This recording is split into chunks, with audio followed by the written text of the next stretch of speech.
যখন উপলব্ধি করবেন যে আপনার জন্মের আগেও আপনার কোনো অস্তিত্ব ছিল না, আর মৃত্যুর পরেও আপনার কোনো অস্তিত্বই থাকবে না, জীবনে কোনো কিছুই আপনার ছিল না, আজও নেই আর না ভবিষ্যতে কখনো হবে, তখন আপনা থেকেই জন্ম এবং মৃত্যুর মাঝে এই যে সময় থাকে যাকে আমরা জীবন বলি, সেটা আপনি শান্তভাবে যাপন করতে শুরু করবেন।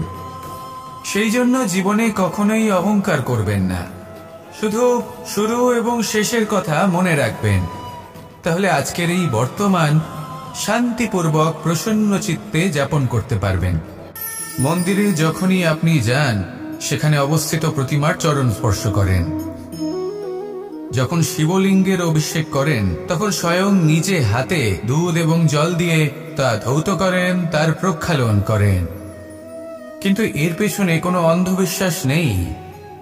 এখানে বিষয়টা হলো ঊর্জা সংক্রান্ত। যে কোনো ব্যক্তি হোক বা কোনো বস্তু, তার নিজস্ব একটি বিশেষ ঊর্জা থাকে। সেই জন্য যখনই আমরা বড়দের চরণ স্পর্শ করি, তখন সেই স্পর্শ দ্বারা সেই বিশেষ ঊর্জা আমরা নিজের অন্তরে সমাহিত করি। তাই সব সময় মনে রাখবেন, কারোর চরণ স্পর্শ করার অর্থ এটা নয় যে আপনি কারোর সামনে তুচ্ছ হয়ে যাচ্ছেন। এর অর্থ হলো এটাই যে বড় হওয়ার জন্য সেই বিশেষ ঊর্জা আপনি তার থেকে প্রাপ্ত করছেন। আর এই জীবনের আরেকটা বড় সত্য হলো এটাই যে যদি আপনি জীবনে কিছু লাভ করতে চান, তবে নতমস্তক হতে শিখুন। তা হয় সেটা পরমেশ্বরের সামনে, বা মন্দিরের প্রতিমার সামনে, বা মাতা পিতার সামনে, বা কোনো মহাপুরুষের সামনে, বা ভালোবাসার সামনে। আসুন আর আমার সাথে ভালোবেসে বলুন, রাধা রাধা। রুদ্রাক্ষ। এই রুদ্রাক্ষ আসলে কি? কথায় আছে যে যখন রুদ্রের চোখ থেকে অশ্রু নির্গত হয়েছিল, তখন যে স্থানে সেই চোখের জল পড়েছিল, সেই প্রত্যেকটি স্থানে একটি করে গাছের জন্ম হয়। আর সেই গাছ থেকেই আমরা রুদ্রাক্ষ লাভ করে থাকি। সেই রুদ্রাক্ষ যা নেতিবাচক শক্তির হাত থেকে আমাদের রক্ষা করে, যা আমাদের যাতনা এবং দুঃখ হরণ করে। আমার আরাধ্য মহাদেব যখন উনি হলাহল গ্রহণ করেছিলেন এই সংসারকে, এই সংসারের সব থেকে বড় বিপদের হাত থেকে রক্ষা করবেন বলে, তখন উনি সবার যন্ত্রণা হরণ করেছিলেন, সবাইকে রক্ষা করেছিলেন। আর সেই জন্য ওনার চোখের জল এতটাই শক্তিশালী যে সেটা আমাদের রক্ষা করতে পারে, যন্ত্রণা দূর করতে পারে। তাহলে এর অর্থ কি এটাই যে আমাদের সবাইকে রুদ্রাক্ষ ধারণ করতে হবে? না, সেটা তো আপনার নির্বাচন। এর দ্বারা আমরা এই শিক্ষা লাভ করি যে যখনই আপনি অশ্রুপাত করবেন, এইভাবে করবেন তাতে যেন সংসারের মঙ্গল করতে পারেন। যদি আপনি নিজেও যন্ত্রণায় থাকেন, তখনও অন্য কারোর যন্ত্রণাকে হরণ করতে পারেন, অন্য কারোর সংকট আপনি দূর করতে পারেন, অন্য কাউকে সাহায্য করতে পারেন। তাহলে আপনিও রুদ্রাক্ষের মতো পূজনীয় হয়ে উঠতে পারবেন। আসুন আর আমার সাথে ভালোবেসে বলুন, রাধা রাধা। মানুষের সব থেকে বড় পুঁজি কি? তার সব থেকে বড় শক্তি কি? আমি যখন এই প্রশ্নটা করি, তখন কিছু মানুষ বলেন মানুষের বল, তার ধন, তার জ্ঞান, তার বন্ধু, এরাই মানুষের শক্তি। তারপর আমি জিজ্ঞেস করি মানুষের সব থেকে বড় দুর্বলতা কি? তখন তারা আমাকে বলেন সেই বল, জ্ঞান, মিত্র, এই সব কিছু হারিয়ে ফেলার ভয়। এই সংসারে এমন একটা আবেগ রয়েছে যা আপনার সব থেকে বড় শক্তিও হয়ে উঠতে পারে, আবার সব থেকে বড় দুর্বলতাও হয়ে উঠতে পারে। আর এই আবেগের নাম হলো বিশ্বাস। এই বিশ্বাস এতটাই শক্তিশালী যে সংসারের সব থেকে শক্তিশালী শিকলও একে বেঁধে রাখতে পারে না, সব থেকে উঁচু দেয়ালও একে বাধা দিতে পারে না। এই শক্তিশালী বিশ্বাস আপনার কাছে কখন ঘাতক প্রমাণিত হতে পারে? যখন আপনি অন্যের উপর আস্থা রাখেন এবং এতটাই বিশ্বাস করেন যে আপনি নিজেকে হীনমন্য করে তোলেন। আপনার জীবন শুধুই অন্যের উপর ভরসা করে নির্ভরশীল হয়ে পড়ে। বিশ্বাস অবশ্যই করুন, কিন্তু সর্বপ্রথম নিজের উপর আস্থা রাখুন। তবেই এই বিশ্বাস আপনার শক্তির বৃদ্ধি ঘটাবে। তখন এই বিশ্বাস আপনাকে বল, সম্পত্তি, জ্ঞান, বন্ধু সব কিছুই অর্জন করতে সাহায্য করবে। দেখুন, যখন কোনো ব্যক্তি পড়ে যান, তখন আপনি সেই ব্যক্তিকে তখনই তুলতে পারবেন যখন সেই ব্যক্তি নিজে উঠে দাঁড়াতে সক্ষম। তাই কেউ আপনাকে যতই সাহায্য করুক না কেন, আপনি সেই কাজে তখনই সফল হতে পারবেন যখন আপনি নিজে চেষ্টা করবেন। তাহলে এটাই করুন আর আমার সাথে ভালোবেসে বলুন, রাধা রাধা। মন্দিরে যখনই কোনো ব্যক্তি গিয়ে মন্দিরের ঘন্টা বাজান, তখন সেই ধ্বনি শুনে তিনি উপলব্ধি করেন যে ওনার মন শান্ত হচ্ছে।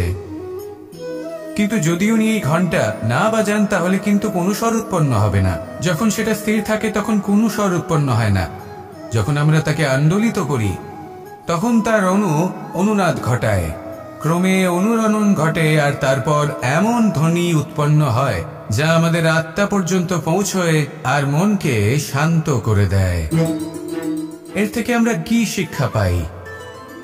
এটাই, যদি আপনারা জীবনে আবদ্ধ তাহলে থামবেন না, স্থির হয়ে থাকবেন না, চলতে থাকুন, চেষ্টা করতে থাকুন, কখনো থামবেন না। একটা উদাহরণ দিই, কোনো ব্যক্তি পরিবারের বন্ধনে আবদ্ধ, কেউ কর্মের বন্ধনে, কেউ বা মোহর বন্ধনে। যদি আপনি আবদ্ধ থাকেন আর যদি সেই বন্ধন থেকে বেরিয়েও আসতে পারছেন না, তখনও চেষ্টা করতে থাকুন। লক্ষ্যে যদি পৌঁছতে নাও পারেন তাও চেষ্টা করতে থাকুন। কিছু না হলেও আপনি একটি মন্দিরের ঘন্টার মতো অন্য কোনো ব্যক্তিকে তার লক্ষ্যে পৌঁছে দেওয়ার কাজটা অবশ্যই করতে পারবেন। জীবনে কিছু শুভ কাজ করতে পারেন, অন্য কারোর মঙ্গল করতে পারেন, তাকে প্রেরণা প্রদান করতে পারেন। যদি আপনি চেষ্টা চালিয়ে যান জীবনে কখনোই ব্যর্থ হবেন না। তাহলে এভাবেই চেষ্টা করতে থাকুন আর আমার সাথে ভালোবেসে বলুন, রাধা রাধা। যখনই আমরা মহাদেবের কথা স্মরণ করি বা ওনাকে পুজো করি তখন আমরা বলে থাকি হর হর মহাদেব। কিন্তু এই গৌরব আরেকজন দেবীও লাভ করেছেন, দেবী গঙ্গা। যখন আমরা গঙ্গা নদীতে প্রবেশ করি সেই জলকে হাতে নিয়ে আমরা বলি হর হর গঙ্গা। ভেবে দেখুন, ভারতে এবং এই সংসারে এত সংখ্যক নদী রয়েছে, কিন্তু এই গৌরব, এই সম্মান, এই মহানুভবতা শুধুমাত্র দেবী গঙ্গাই লাভ করেছেন। এমন কেন? কারণ দেবী গঙ্গা যে স্থান থেকে প্রবাহিত হতে শুরু করেন সেই স্থান থেকেই এই সংসারের সিঞ্চন শুরু হয়ে থাকে। নিজের সঞ্জীবনী শক্তি দ্বারা উনি সংসারের মঙ্গল করেন। মানুষের অন্তরের সেই পাপ, নেতিবাচক বোধ, সেই মালিন্য উনি নিজের অন্তরে সমাহিত করেন, সেই মানুষের শুদ্ধিকরণ করেন, আর তার বদলে কিছুই চান না। ঠিক সেভাবেই আমাদের জীবনে এমন কিছু মানুষ আছেন, যদি আমরা তাদের সাহায্য করতে পারি, বিপদ থেকে বেরিয়ে আসার জন্য তাদের প্রেরণা যোগাতে পারি, ওনাদের শক্তি প্রদান করতে পারি, ওনাদের দুঃখ ও যন্ত্রণা আমরা হরণ করতে পারি, আর তার বদলে কিছুই না চাই, তাহলে আমরাও মহান হওয়ার পথে অগ্রসর হয়ে যেতে পারি। হয়তো সেই দিন সকলে আমাদের জয় জয়কার নাও করতে পারেন, কিন্তু সেই দিন আমরা হর হর মহাদেব, হর হর গঙ্গা এই দুই কথার সার অবশ্যই বুঝতে পারব। আসুন আর আমার সাথে ভালোবেসে বলুন, রাধা রাধা। রাজা দশরথ ছিলেন রঘুকুলের অত্যন্ত শ্রেষ্ঠ রাজা, কিন্তু একটা সমস্যা ছিল। অনেক অনেক চেষ্টা সত্ত্বেও, পুজো অর্চনা করা সত্ত্বেও ওনার কিছুতেই সন্তান লাভ হচ্ছিল না। প্রজারা চিন্তিত ছিলেন যে এর পরে কি হবে, এই রঘুবংশকে কে এগিয়ে নিয়ে যাবে। কিন্তু রাজা দশরথ এই চিন্তা থেকে মুক্ত ছিলেন, কারণ ওনার শ্রবণ কুমারের অন্ধ মাতা পিতার দেওয়া সেই অভিশাপের কথা মনে ছিল। যখন ভুলবশত রাজা দশরথের বাণ দ্বারা শ্রবণ কুমারের মৃত্যু হয়, তখন শ্রবণ কুমারের মাতা পিতা রাজা দশরথকে অভিশাপ দিয়েছিলেন যে তুমিও নিজেই এইভাবে নিজের সন্তানের বিয়োগে, দুঃখে, যন্ত্রণায় কাতর হয়ে মৃত্যু লাভ করবে। এটা ওনার মনে ছিল। উনি মনে করতেন যে এই অভিশাপ যখন উনি পেয়েছেন তখন তো অবশ্যই ফলবে। আমি আমার সন্তান বিয়োগে মৃত্যু লাভ করব, এর অর্থ হলো এটাই যে আমার সন্তান প্রাপ্তি হবে। সেই অভিশাপই ওনার জীবনে বরদান রূপে ফিরে এলো। যখন সঠিক সময় এলো তখন উনি 4 পুত্র লাভ করলেন, আর তারপর কি হলো সেটা আমরা সকলে জানি। এবার এর থেকে আমরা কি শিক্ষা লাভ করলাম? যে জীবনে এই সমস্যা, এই সংকট বা কঠিন পরিস্থিতি এসব তো আসতেই থাকবে। নিয়তিকে আমরা পাল্টে ফেলতে পারবো না, যেটা হবার সেটা অবশ্যই হবে। তাই যেটা হচ্ছে সেটা আনন্দের সাথে যাপন করলে কেমন হয়? প্রত্যেক সমস্যার মধ্যে কোথাও না কোথাও আনন্দ আছে, সেই আনন্দ খুঁজে বের করতে চেষ্টা করুন। সমস্যার মধ্যে থেকে আনন্দটা খুঁজে নিয়ে সেটাকে মনে ধরে রাখুন, এই আনন্দের সাথে অগ্রসর হন আর এই আনন্দ সহকারে বলুন, রাধা রাধা। এই সংসারে প্রত্যেক মানুষ এটাই চান যে তিনি যেন ধনবান হন, আর্থিক অবস্থা তার ভালো থাকে, ওনার বাড়িতে লক্ষ্মীর আগমন হয়। কিন্তু সেটা হবে কি করে, সেটাই হলো প্রশ্ন।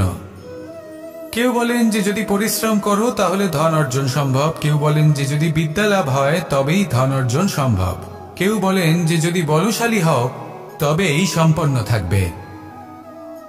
ভালো কথা, যদি তাই হয়ে থাকে তবে দিনমজুর সারা দিন পরিশ্রম করেন, তিনি কেন ধনী হন না? অনেকজন বিদ্বান মানুষ আছেন এই সংসারে, তারা কেন ধনবান হন না? অনেক সংখ্যক বলশালী ব্যক্তি আছেন, তাদের কাছে ধন নেই কেন? তাদের কেন ধনের অভাব হয়? আবার এমনও কিছু মানুষ আছেন যারা পরিশ্রম করেন, তারা দিনমজুর, কিন্তু তারা ধন অর্জন করতে পারেন। কিছু বিদ্বান ব্যক্তি আছেন যাদের কাছে অধিক মাত্রায় ধন রয়েছে, কয়েকজন বলশালী ব্যক্তি রয়েছেন যাদের কাছে ধনের কোনো অভাব নেই। এমন কেন হয় কিছু মানুষ এটা অর্জন করতে পারেন কিন্তু সবাই নয়? এমন কেন হয়? কারণ লক্ষ্মীকে নিজের গৃহে আমন্ত্রণ করার জন্য সব থেকে বেশি গুরুত্বপূর্ণ বিষয় হল আপনার কর্ম। সৎকর্ম করতে থাকুন, পুণ্য করুন, তবেই গৃহে লক্ষ্মীর আগমন হবে। লক্ষ্মীর অনেক নামের মধ্যে একটি নাম হলো পুণ্য। তাহলে আগে এই পুণ্য অর্জন করুন, তবেই আপনি ধন অর্জন করতে পারবেন, তবেই লক্ষ্মী আপনার গৃহে আগমন করবে। আসুন আমার সাথে ভালোবেসে বলুন, রাধা রাধা। আপনি কখনো কোনো বাহনকে দেখে থাকবেন, তার অনেকগুলো ভাগ রয়েছে, ভিন্ন ভিন্ন ভাগ, যেটা একসাথে কর্ম সম্পাদন করে।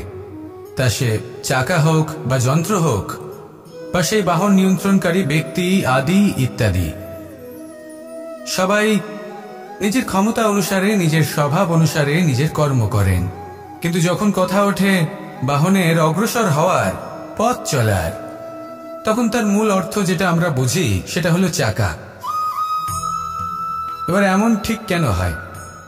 কারণ চাকার স্বভাব হলো চলতে থাকা, সেই জন্য সে চলতে থাকে, তাই বাহনও চলতে থাকে। এবার সেটাই মানুষকে বুঝতে হবে নিজেদের সম্পর্কের বিষয়ে। অনেক সময় মানুষ ব্যথিত হয়ে পড়েন, ভাবেন আমাদের এই জীবনে সম্পর্কগুলো আমাদের ইচ্ছে অনুসারে চলে না। এবার এমনটা মানুষের কেন মনে হয়? এই কারণে মনে হয় কারণ সে সম্পর্কগুলো বুঝতেই পারে না। সম্পর্কগুলোর সাথে কিভাবে চলতে হবে, কিভাবে চলা উচিত, সেটাই সে বুঝে উঠতে পারে না। দেখুন, সম্পর্ক যখন তৈরি হয় তখন সেই ব্যক্তি যুক্ত হন, তাদের সাথে নিয়ে আপনি সামনে অগ্রসর হন। এমন কখনোই হবে না যে আপনি এগিয়ে চলেছেন আর আপনার সম্পর্ক আপনার পেছনে পেছনে আসছে। ঠিক যেভাবে বাহনের ক্ষেত্রে চাকার স্বভাব হলো চলতে থাকা, ঠিক সেভাবেই সম্পর্কের স্বভাব হলো সাথে থেকে অগ্রসর হওয়া। তাই এই সম্পর্কগুলোর সাথে যুক্ত থাকুন আর জীবনে অগ্রসর হতে থাকুন। এই সম্পর্কগুলি আপনার জীবন সুখে পরিপূর্ণ করে তুলবে। আর তখন এই মন সুপ্রসন্ন হয়ে বলবে, রাধা রাধা। এই সংসারে এমন অনেক ব্যক্তি আছেন যারা নিজেদের প্রসন্নতার জন্য স্বার্থপরতার সীমা পার করে যেতে পারেন। নিজে সুখ লাভ করার জন্য অন্যকে দুঃখ দিতে পারেন। ওনাদের কারোর প্রতি কোনো টান নেই, না সমাজের প্রতি, না আপনজনদের প্রতি, না ঈশ্বরের প্রতি। এবার দেখুন, মানুষ যদি কাউকে ভয় নাও পায়, তাও নিজের কর্মের কথা মনে করে অবশ্যই ভয় পাওয়া উচিত। কারণ আপনি যা কর্মই করুন তার ফল নিজে থেকে আপনার কাছে আসবেই, নিশ্চিত রূপে আসবে। তার থেকে আপনি পালাতে পারবেন না। কেউ নিজের কর্মফলের হাত থেকে বাঁচতে পারে না। স্বয়ং মহাদেবকে ওনার কর্মফল ভোগ করতে হয়েছিল। উনি কিছু না ভেবেই বর্ষাসুরকে বর দিয়েছিলেন। তার পরিণামস্বরূপ যেটা হলো যে ওই বর্ষাসুর, যাকে মহাদেব বরদান করেছিলেন, তার হাত থেকে নিজের প্রাণ বাঁচিয়ে ওনাকে পালাতে হলো। এই সংসারে এমন কেউ নেই যে নিজের কর্মফলের হাত থেকে বাঁচতে পারে। সবসময় এটা ভেবে দেখুন যে কর্মটা আপনি করছেন সেটা শ্রেষ্ঠ কি না। এমন কর্ম করুন যেটা আপনাকে জীবনে এগিয়ে নিয়ে যাবে। নিজেকে সৎ পথে রাখুন, কিন্তু এটাও সুনিশ্চিত করুন যে জীবনে যে কর্ম আপনি করছেন তাতে অন্য ব্যক্তির উপর কি প্রভাব পড়ছে, তাতে উনি দুঃখ পাচ্ছেন না তো। যদি আপনি যা করছেন তাতে সবার মঙ্গল হয়ে থাকে, তাহলে আপনার কাউকে ভয় পাওয়ার কোনো প্রয়োজন নেই। না কালকে ভয় পাবেন, না মহাকালকে। আসুন আমার সাথে ভালোবেসে বলুন, রাধা রাধা। জীবনে যখনই আমরা কোনো বিশেষ মানুষের সাথে পরিচিত হই, তখন তার ব্যক্তিত্বের বিষয়ে আমাদের একটি নিজস্ব দৃষ্টিভঙ্গি তৈরি হয়। তা সে ভালো হোক বা মন্দ, আমরা নিজেদের দৃষ্টিভঙ্গি, নিজেদের ধারণা বানিয়ে ফেলি। কিন্তু আপনি কি নিশ্চিত রূপে বলতে পারেন যে এই যে আপনার দৃষ্টিভঙ্গি, সেটাই সেই ব্যক্তির পূর্ণ সত্য, সেই ব্যক্তি সত্যিই সেরকমই? না, আপনি সেরকম বলতে পারেন না। কারণ যে কোনো মানুষের একটি চরিত্র, একটি ব্যক্তিত্ব অনেক বছর ধরে তৈরি হয়, অসংখ্য অভিজ্ঞতা লাভ করার পরে তৈরি হয়। আপনি একদিনে বুঝতে পারবেন না যে সেই ব্যক্তি কেমন। এই ভুলটাই বেশিরভাগ মানুষ করে ফেলেন। কিন্তু যদি সত্যি কোনো মানুষকে বুঝতে চান, তাহলে একটু সময় দেওয়া খুব প্রয়োজন। সবার আগে প্রথম আলাপে সেই ব্যক্তি তো এটাই বোঝাবে যে সে কতটা শ্রেষ্ঠ।